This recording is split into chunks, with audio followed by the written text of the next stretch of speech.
हमारे यहाँ पर संत लोग कहते हैं कि भगवान यदि छप्पर फाड़ के दे सकता है तो थप्पड़ मार के सब ले भी सकता है, एक सेकंड नहीं लगता है। हमारी बुद्धि वो वैसे ही बना देते हैं, जब हमारा सब कुछ लुटने वाला होता तो वैसे बुद्धि बन जाती।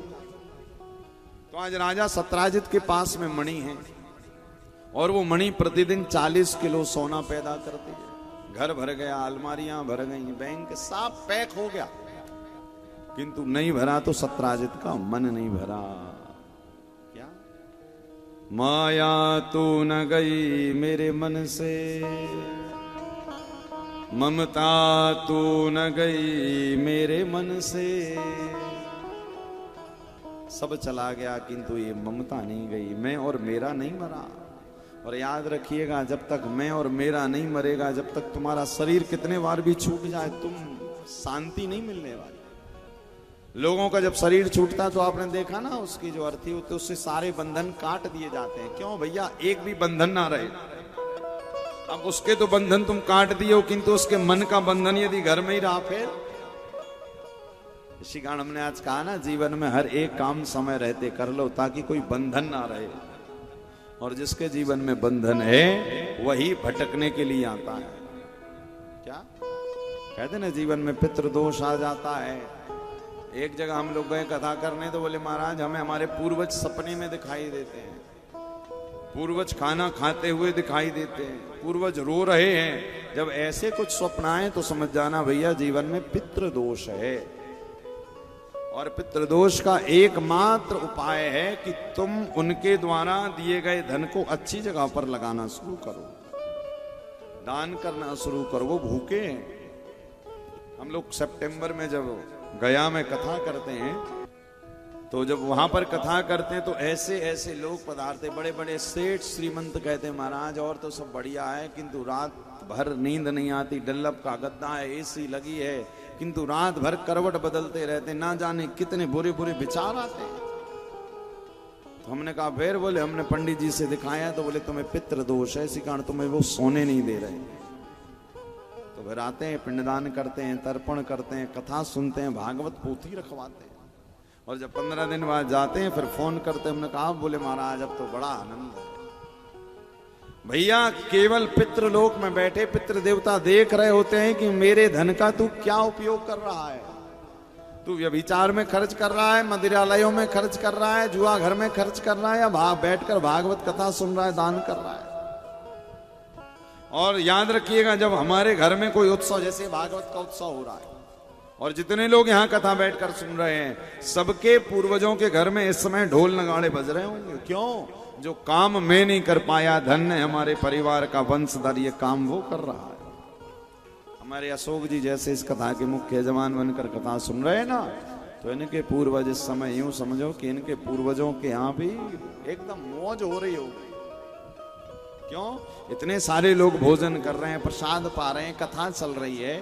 तो यही देखिए, यही करते हैं जब जीवन में, तो इसी को पुरुषार्थ और परमार्थ कहते हैं। और जब ये ज्यादा करते हैं तो अपने आप जीवन में नए नए स्रोत पैदा हो जाते हैं हर एक वस्तु के।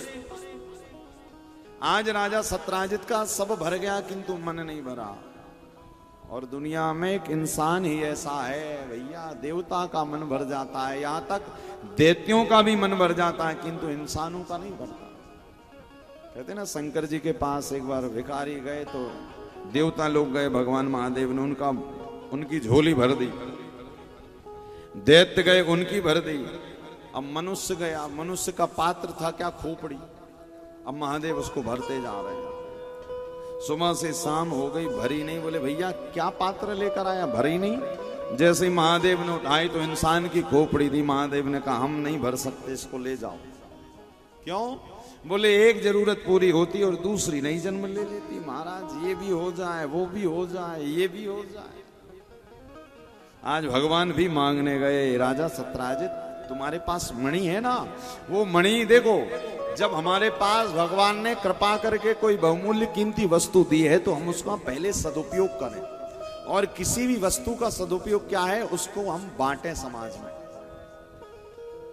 भाई यदि धन है तो धन के द्वारा हम सुंदर सुंदर कथाओं के आयोजन करवाएं, जैसे इन्होंने आयोजन करवाया और उन्होंने कहा नहीं महाराज इस कथा का प्रसारण भी हो। तो भाई इन्होंने यहां तो कथा सुनवाई, साथ साथ विदेशों में भी इस कथा का टेलीकास्ट हुआ, तो ये धन का सदुपयोग हुआ।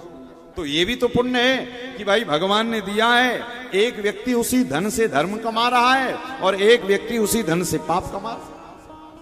वही धन यदि कथा में आ जाए तो कितनों का कल्याण कर रहा है, और वही धन यदि मंदिरालय में चला जाए तो तुम्हारा घर भी बर्बाद, शरीर भी बर्बाद, मन भी बर्बाद। वही धन यदि वही 10 रुपया महाराज किसी भिखारी भीख मांगने वाले के पास, जिसने भोजन ना किया उसके पास चला जाए तो वो तुम्हें दुआएं देगा। इसी कारण जीवन में यदि कुछ मिला है तो उसका सदुपयोग करिए।